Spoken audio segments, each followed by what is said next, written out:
No one talks about how much of adulthood is just maintenance. When you get a house, there's such excitement, like finally a place to call ours and make it home. The way I was raised, my parents spent more weekends than I can remember doing yard work or tinkering around the house doing little projects. In my head, I'm often wondering, how can we make a space better? Not in a grass is greener sort of way, just whether we can make it more functional or tidy it up better so that it can be enjoyed more. I think there's a sick joke out there if your house is ever done, and I'd argue no, but for good reason, maintenance. We have got to maintain what we have so that it keeps up well.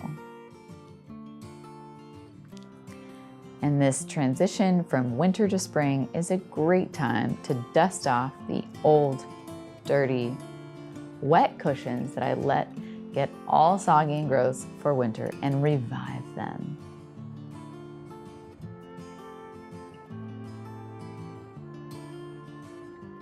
Get this. So Mark and I's Christmas present to each other was to fix up the back area to make it more finished. As we were starting, I realized I should have kept the cushions in the garage or in a box, so I started cleaning those. And as we were removing the weeds and stuff like that, I realized how much of a misstep we really had taken, because now I've already bleached them, but I need to bleach them again. And we should have maintained our furniture better, which can be so true of our inner work too. Spring has a way of exposing what we've let sit.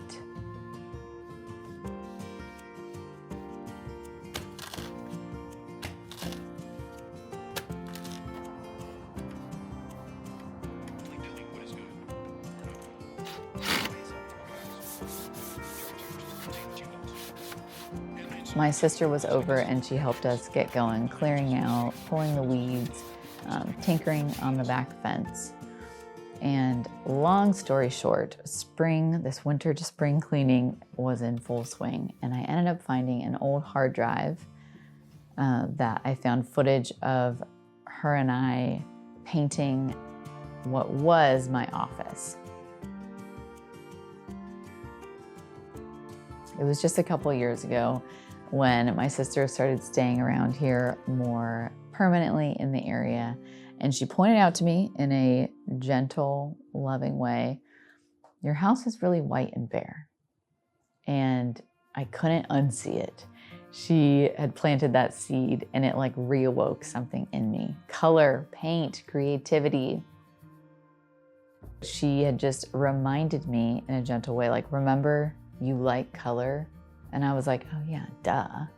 I had planned to use it in our bedroom, but I had just slapped everything white, and it was just like a white shoebox that I was living in. Isn't it funny how someone can call us back to who we were? I think sometimes we don't need reinvention, we just need remembering.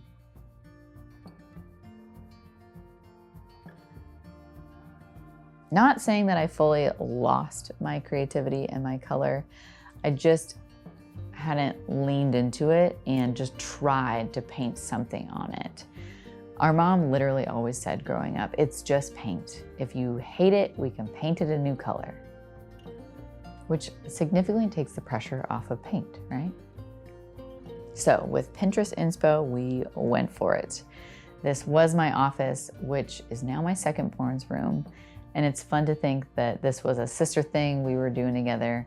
And now my little girls will have sister memories in this very same room. Okay. Anyways, the whole awakening to color again. It's just been a light bulb. Because I tend to focus on how this real life situation of color reawakening can be so applicable to my spiritual life, it made me think about maintenance of the soul. What have I just covered in white? What part of me have I muted? What has winter done within me?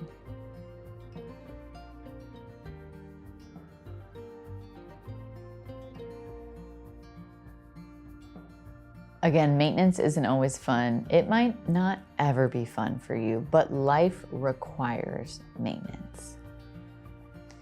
Rarely do we abandon things loudly. More often, we forget them quietly.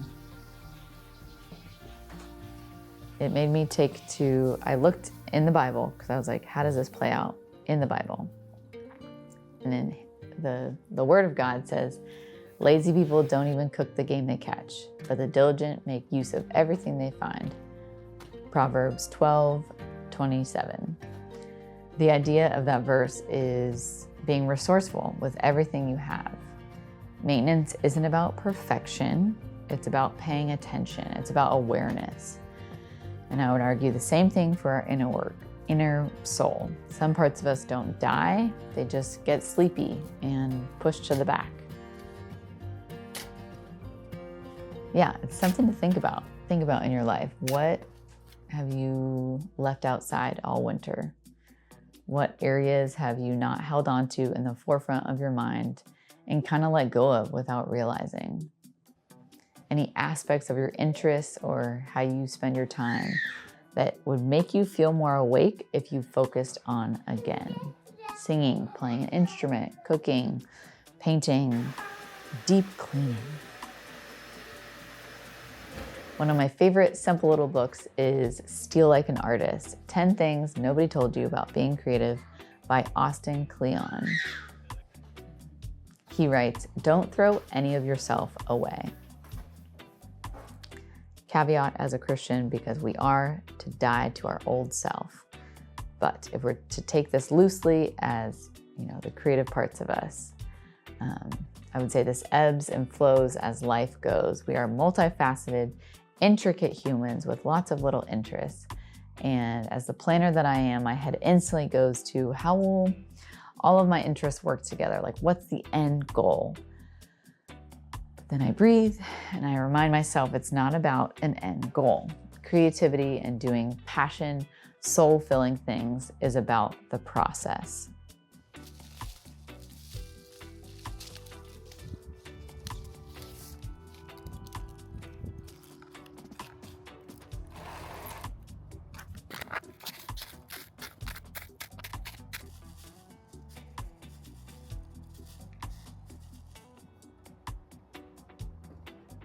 Austin Kleon drew this little picture. Don't worry about unity from piece to piece. What unifies all of that work is the fact that you made it. Isn't that true? There's nobody else like you. You are one of a kind. I am one of a kind, and we need to maintain ourselves well. Maintenance is not flashy. It does not always feel spiritual. It can look like wiping down old cushions or pulling weeds or opening an old hard drive, but it's tending to your life, your creativity, your soul, your calling. That's stewardship. Some parts of us don't die, they just get sleepy. And spring has a way of waking things up. So maybe this is your gentle nudge. Explore the sleepy passions. Dust off what feels dormant. Try the paint. Sing again. Make something just because you can. Let's have a revival in ordinary places of our lives.